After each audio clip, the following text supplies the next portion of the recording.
ज़्यादा ब्याज के लिए कॉर्पोरेट एफडी बेहतर।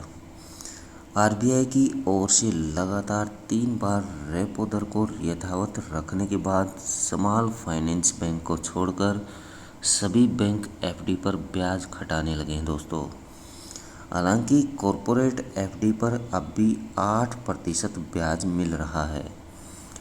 कॉर्पोरेट एफडी के जोखिम रिटर्न का गणित बताते अजीत सिंह की रिपोर्ट दोस्तों। आकर्षक ब्याज दर के साथ जोखिम भी।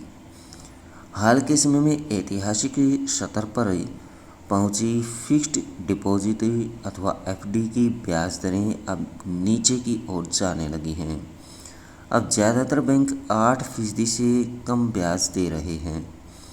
ब्याज दर में हालिया कटौती में जो भी बैंक शामिल हुए हैं उनमें DCB bank, axis bank, bank of India, PNB bank और इंडसइंड बैंक शामिल हैं। ऐसे में अब एफडी के निवेशक दूसरे विकल्प तलाशने लगे हैं। बैंकों के विकल्प के रूप में इस समय कॉर्पोरेट एफडी 8% ब्याज से दरें दे रही है। 8% ब्याज की दरें दे रही है। हालांकि बैंकों की तुलना में कॉर्पोरेट एफडी में जोखिम थोड़ा ज़्यादा होता है। ऐसे में किसी कॉर्पोरेट एफडी में निवेश करने से पहले उसकी अच्छी तरह से पड़ताल कर लेनी चाहिए दोस्तों। असुरक्षित मानी जाती हैं कंपनियों की एफडी। कॉर्पोरेट एफडी मूल रूप से निवेश के असुरक्षित साधन माने जाते हैं। इस तरह के एफडी मूल रूप से मैन्युफैक्चरिंग कंपनियां और गैर बैंक वित्तीय कंपनियां पेश करती हैं। बैंक की तुलना में यह 0.75 से लेकर 1.5% ज़्यादा ब्याज देती हैं। ये कंपनियां मासिक, तिमाही और 6 माही और सालाना आधार पर ब्याज देती हैं। बैंक और एनबीएफसी को आरबीआई रेगुलेट करता है, लेकिन कॉर्पोरेट एफडी पर उसके नियम लागू नहीं होते हैं। ये कंपनी कानून के तहत रेगुलेट होता है। सुरक्षा यानी बीमा की कोई गारंटी नहीं। बैंकों की एफडी पर आपको 5 लाख रुपए तक की बीमा गारंटी मिलती है, लेकिन कॉर्पोरेट एफडी में कोई गारंटी नहीं होती।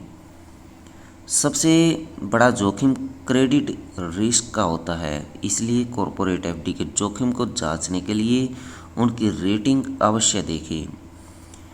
इसमें क्रिसिल केयर और इकरा जैसी कंपनियां रेटिंग देती हैं।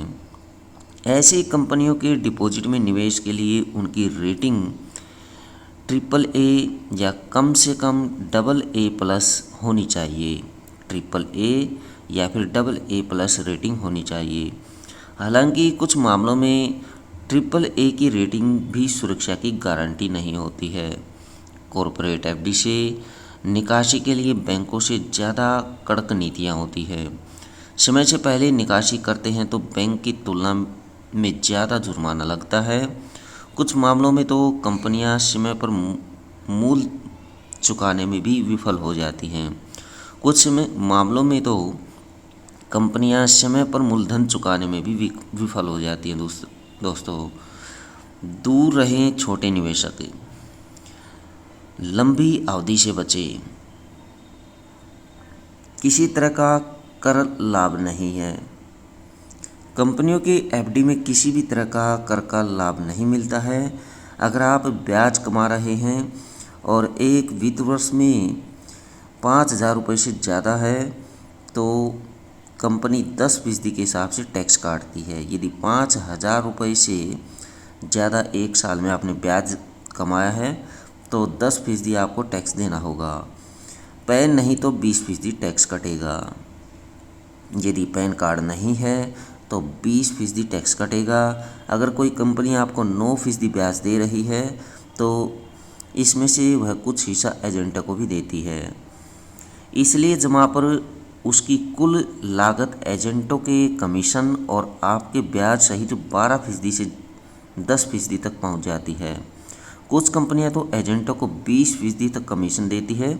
ऐसे में आपके पैसे पर बड़ा जोखिम रहता है। कंपनियों की जांच पड़ताल अवश्य कर ले दोस्तों।